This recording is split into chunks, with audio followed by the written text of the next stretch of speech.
அவர் குதிரையை கொண்டு வேகமா ரசூலாவை நெருங்கி வர்றாரு. ரசூல் ஸல்லல்லாஹு என்ன சொல்றாங்க, அந்த பூமிக்கு உத்தரவிடுறாங்க. அந்த குதிரையை அந்த பூமி அப்படியே பிடிச்சிக்கிறது. அதுக்கு மேல அந்த குதிரை நகர மாட்டேங்குது. அப்ப அவர் சுராக்கா சொல்றாரு, நாயகத்திடத்துல வேண்டுதல் வைக்கிறாரு, லட்சியம் பயணத்தை மேற்கொள்ள வேண்டும். லட்சியம் இல்லாமல் ஒருவருடைய வாழ்க்கை நிச்சயமாக வெற்றியடைய வாய்ப்பே கிடையாது. அப்ப நபிகள் பெருமானார் ஸல்லல்லாஹு அலைஹி வஸல்லம் எப்பேற்பட்ட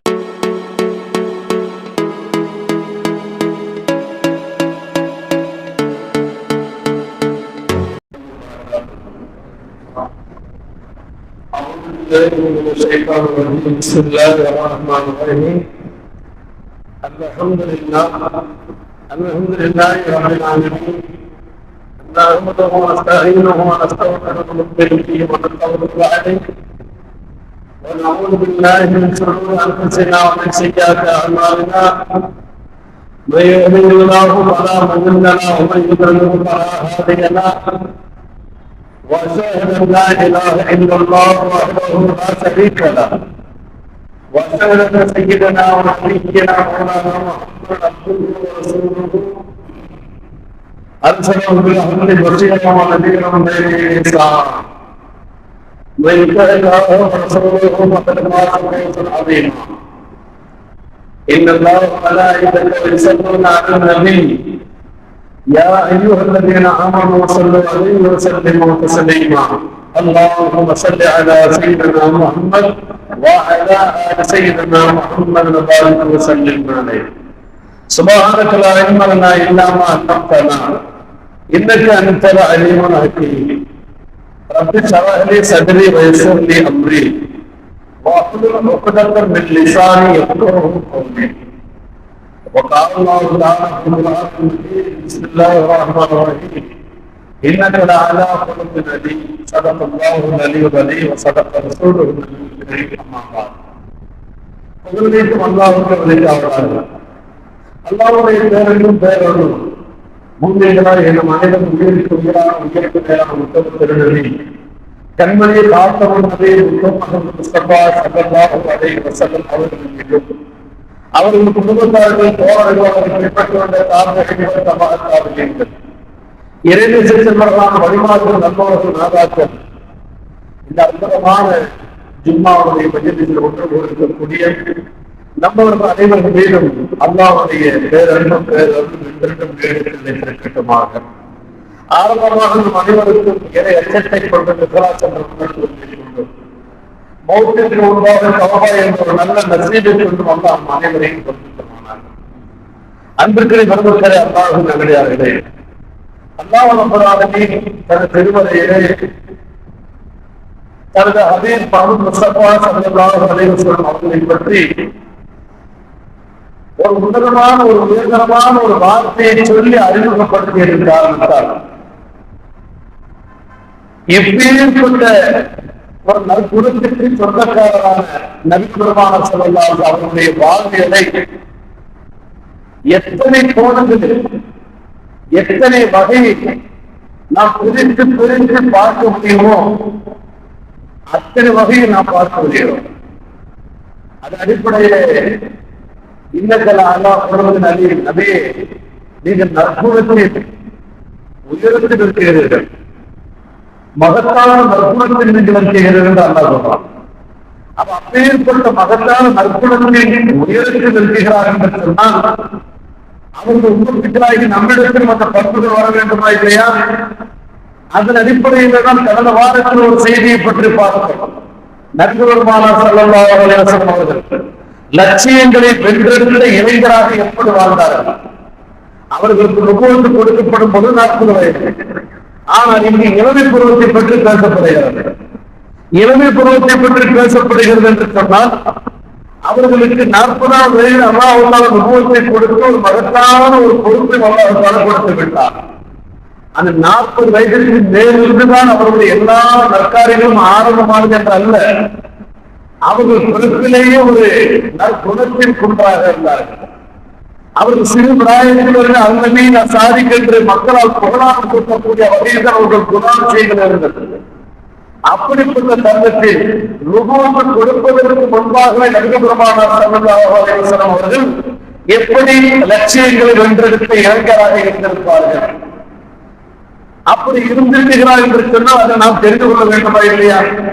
அதற்கு 5 விதமான விஷயங்களை இங்கு நமக்கு சுட்டி காட்டுகிறார்கள்.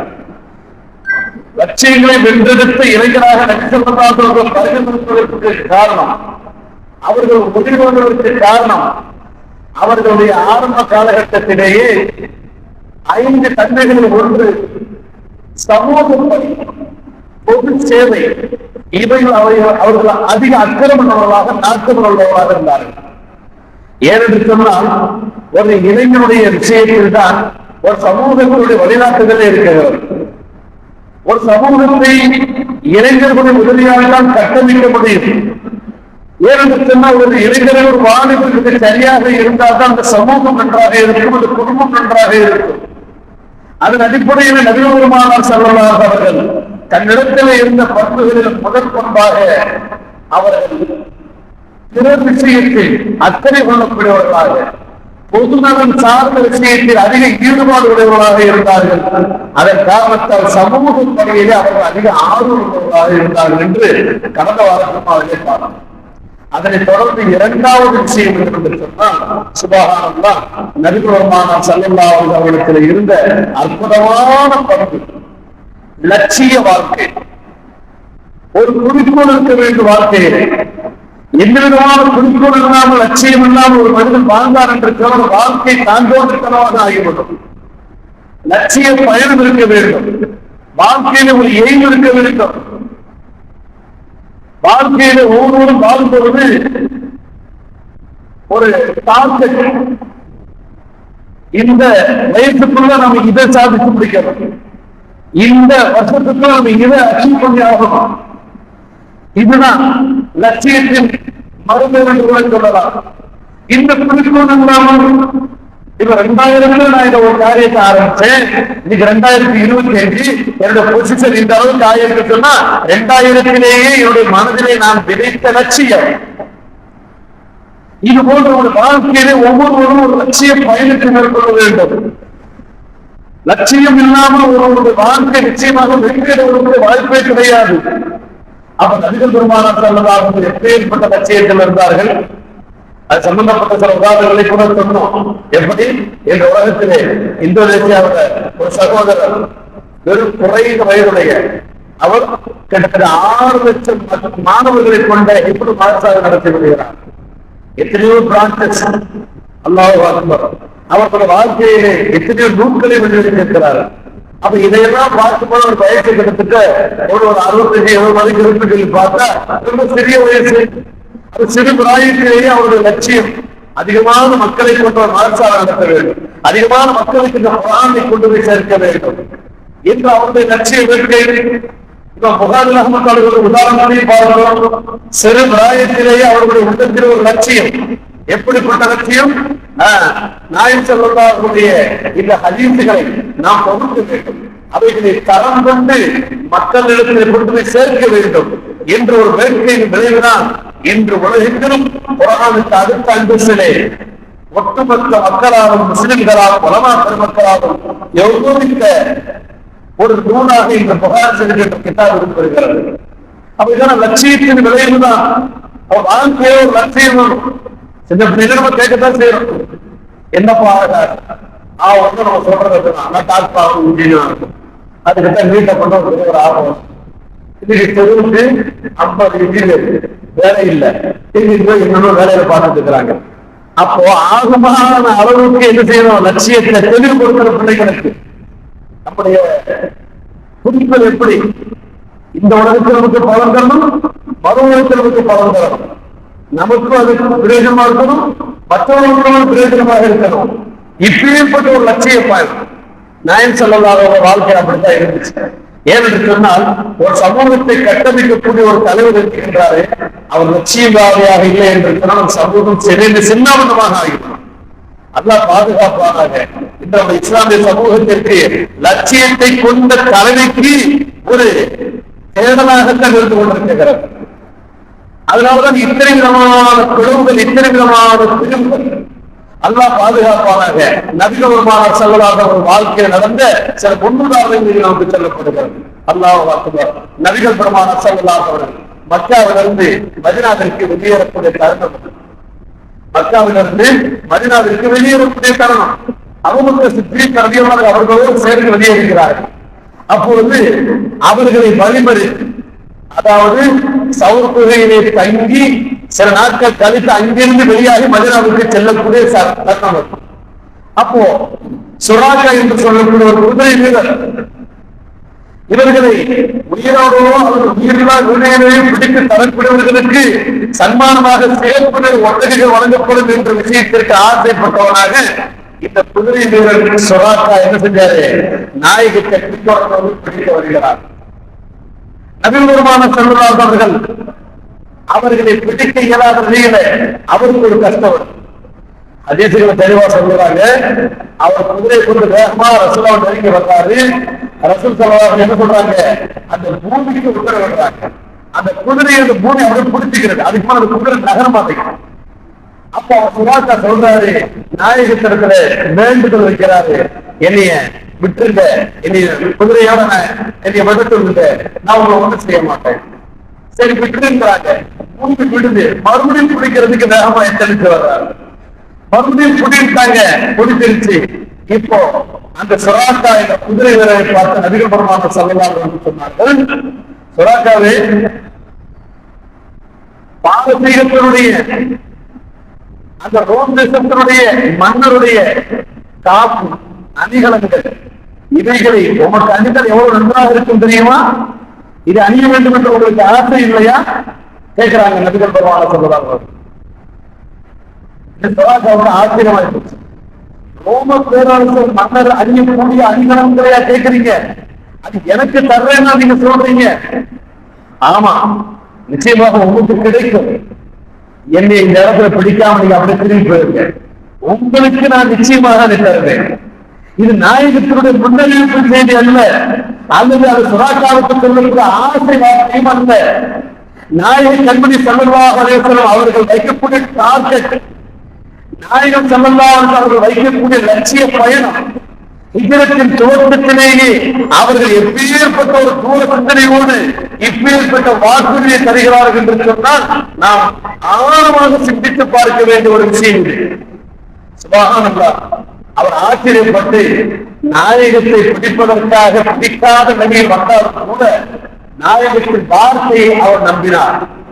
நீங்க சொன்னால் நிச்சயமா நடக்கும், நீங்க சொன்னால் நிச்சயமாக கிடைக்கும் என்று பிடிக்காமலே சென்று விடுகிறார்.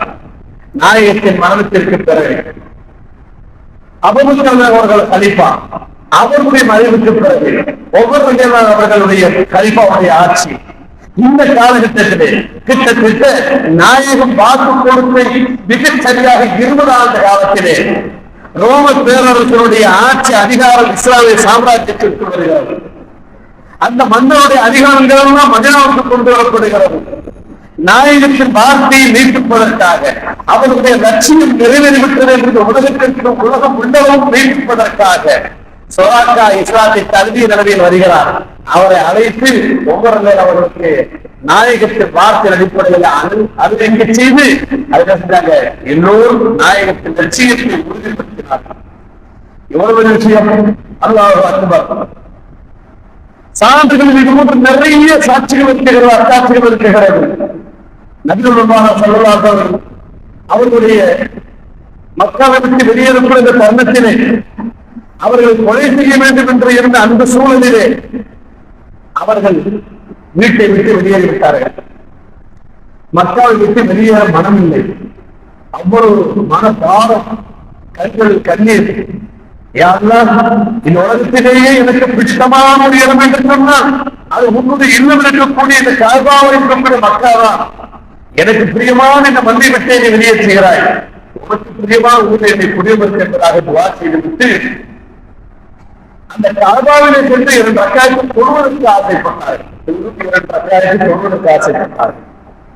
அப்பொழுது அந்த காபாவுடைய பாதுகாவலராக, அந்த காபாவுடைய வாசல் கதவுடைய திறவுகளுக்கு பொறுப்புதாரியாக இருந்த உஸ்மான் இப்னு தல்ஹா என்று சொல்லக்கூடிய அந்த மனிதரிடத்திலே அவர் அப்படி இஸ்லாத்தை ஏற்கவில்லை. தலகாது காவாவை கலந்து விட்டார். ஒரு 2 தொழில் கொள்கிறேன் என்று கேட்ட தருணம் அவர் மறந்து விட்டார். இப்போது இருக்கிற சூழல் உங்களை கொலை செய்ய வேண்டும் என்று அழைத்து கொண்டிருக்கிறார்கள். எவனுக்கு கொடுக்கப்பட்ட பொறுப்பை மீறி நான் உங்களுக்கு இந்த காபாவது வாசலை திறந்து விட்டால் நான் இந்த பொறுப்புக்கு நான் அனுப்பி வைத்தவனாக ஆகிவிடுவேன். கேட்டது நாயகமாக இருந்தாலும் கூட என்ன செஞ்ச அவருக்கு நாயக மக்கள் அவங்க மறுத்து விட்டார். நபிகளுமான சகோதரர் ஒரு பொன்புறவன் கொடுத்தவர்களாக சொன்ன வார்த்தை தான் புரிந்து வைத்துக் கொள்ளுங்கள். ஒரு நாள் வரும், அந்த நாளிலே நான் நிற்கும் இடத்தில் நீங்க நிற்பீர்கள், நீங்க நிற்கும் இடத்தில் நான் நிற்பேன் என்று சொல்லிவிட்டு சென்ற வார்த்தை அல்லாஹ் அக்பர். இது ஒரு சாதாரண வார்த்தையாக கடந்து செல்ல முடியாது. நாயகத்தினுடைய லட்சிய பயணத்தை தொடங்கும் முன்பாக உதிர்த்த வார்த்தை, தலைவர்களுக்கு சொன்ன வார்த்தை மிகப்பெரிய ஒரு சவாலுக்குரிய வார்த்தை மட்டுமல்ல. நான் கொண்ட லட்சியத்தில் நிச்சயமாக வெற்றி அடைந்து இந்த காபா என்னுடைய கருத்திற்கு வரும், இந்த காபாவுடைய திறவுகளுக்கு கைக்கு வரும், அப்பொழுது நான் சொன்னது நடக்கும் என்ற ஒரு செய்தியை, ஒரு லட்சியத்தை இங்கு முன்வைக்கிறார்கள். 16 சென்றார்கள், 13 ஆண்டு காலம் ஓடியது, போர்கள், பெண்களுக்கு சிரமங்களா, அல்லாஹ் அக்பர், இவைகள் அனைத்தையும் கடந்து ஒட்டுமொத்த சகாபா பெருமக்களோடு அல்லாஹ்வுடைய இல்லத்திற்கு காபத்துல்லாஹ்விற்கு தக்பீர் முழக்கத்தோடு வருகை தருகிறார்கள் நபி பெருமானார் ஸல்லல்லாஹு அலைஹி வஸல்லம். அங்கே வரக்கூடிய மிக பிரமாண்டமான படை பட்டாளத்தோடு கூட்டத்தார் வரக்கூடிய நாயகம் ஸல்லல்லாஹு அவர்களையும் அவர்களுடைய தோழர் பெருமக்களையும் எதிர்ப்பதற்கு திராணியற்றவர்களாக சரணடையும் முகமாக அவர்களுக்கு காபாத்துல்லாஹ்வுடைய சாவி ஒப்படைக்கப்பட்டது. அந்த சாவி வாங்கிவிட்டு தல்ஹாவை பார்த்தார்கள் நபி பெருமானார் ஸல்லல்லாஹு அலைஹி அவர்கள். அன்று சொன்ன அந்த வார்த்தை, அன்று வைத்த அந்த லட்சியம் இந்த அல்லாஹ் நிறைவேற்றி கொடுத்து விட்டார். இளைஞர்களே, வாலிபர்களே, மக்களே, நாம் உங்களுடைய வாழ்க்கையில் ஒவ்வொரு தருணத்திலும் லட்சியம் என்பதை நினைவுபடுத்திக் கொண்டே நம்முடைய வாழ்க்கையை வாழ வேண்டும். எதுவுமே இல்லாமல், எந்த ஒரு குறிக்கோளுமே இல்லாமல்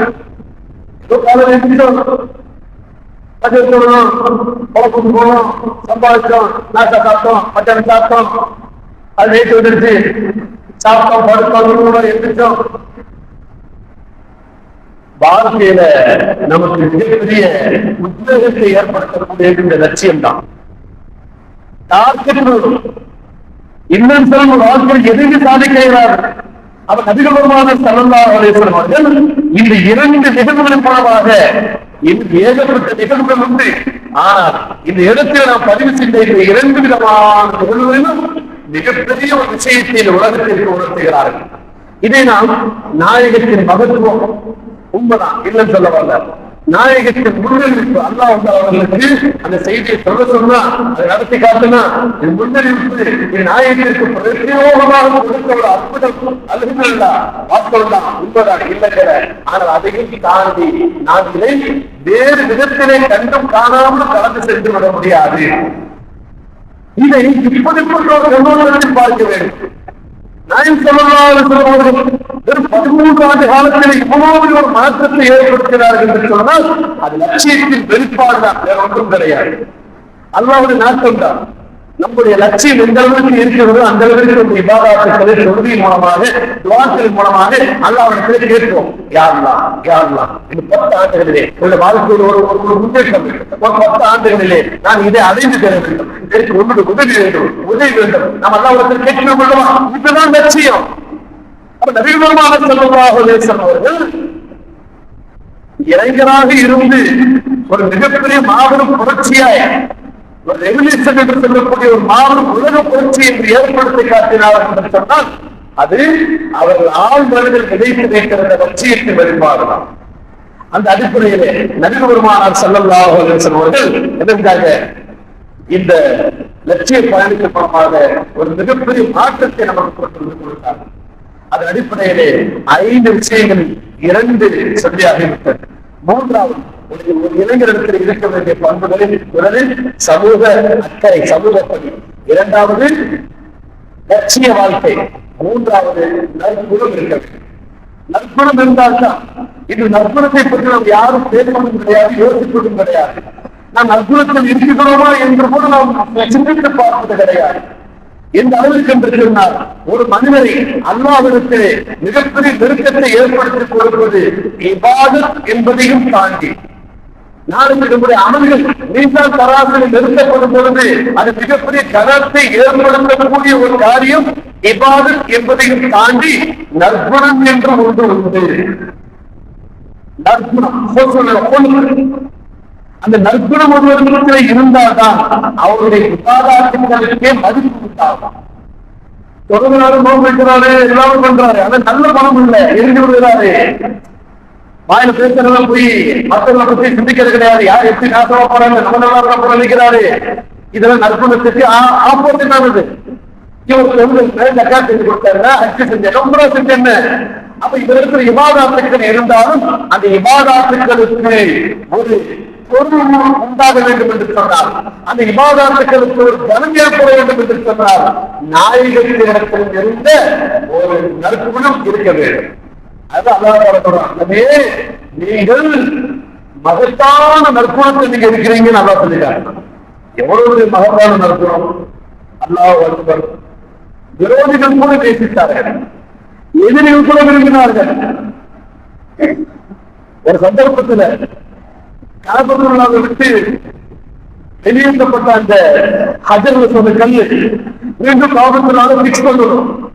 அது ஹஜர் சொன்ன கல்லு, சொர்க்க கல்லுங்கிற அரபுலகத்துல எல்லாருக்கும் தெரியும். இப்ப அது யார் இடத்துல வைக்கிறதுங்கிறதுல நான் நீங்கிறது.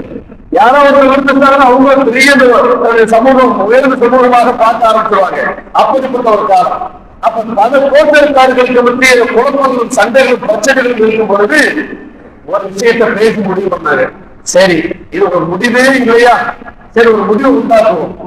நாளைக்கு காலையில அதிகாலை யாரு முதல் நபராக இந்த காபத்துல்லாஹ் வருகிறாரோ அவர் சொல்லும் பிரகாரம் நம்முடைய முடிவு வந்து கொண்டாங்க. பார்த்தா நபி பெருமான் சொல்றாங்க, அவங்க முதல்ல வர்றாங்க. அவங்க வந்த உடனே எல்லாருக்கும் சந்தோஷம். ரொம்ப விட்டாரா அவரு இப்ப நமக்கு நல்ல முடிவு சொல்லுவாரு. ரசூலுல்லாஹ் எப்படிப்பட்ட ஐடியா கொடுத்தாங்க தெரியுமா? தன்னுடைய தோல்ல அந்த துண்டை எடுத்து விரிச்சாங்க, தன்னுடைய முபாரகளை கல்லுல அந்த கையால் அந்த ஹஜர் கல்ல எடுத்து வச்சாங்க. ஒவ்வொரு கோத்திரத்திலும் ஒரு ஆளை கொடுத்தாங்க. எல்லா கோத்திரமும் சேர்ந்து வச்சா எல்லாரும் பிடிக்கிறது அந்த துண்டை பிடிச்சு தூக்கி தன்னுடைய கையால் எடுத்து வச்சாங்க. இப்படி மாற்றார்கள் கூட இஸ்லாத்தை ஏற்றுக்கொள்வதற்காக பலதரப்பட்ட கொள்கையில் இருந்தவர்கள் எல்லாம் நாயகத்தை விரும்புவதற்கு காரணம் அவர்களிடத்தில் இருந்த நற்குணம். அவர்களுடைய முடிவை அப்படியே ஏற்றுக்கொண்டார்கள். அது அவர்களுக்கு மிக மன மகிழ்வை ஏற்படுத்தியது. எல்லோருக்கும் சந்தோஷம். நம்ம கை கொண்டு கலத்தைக்கு வச்சோம்.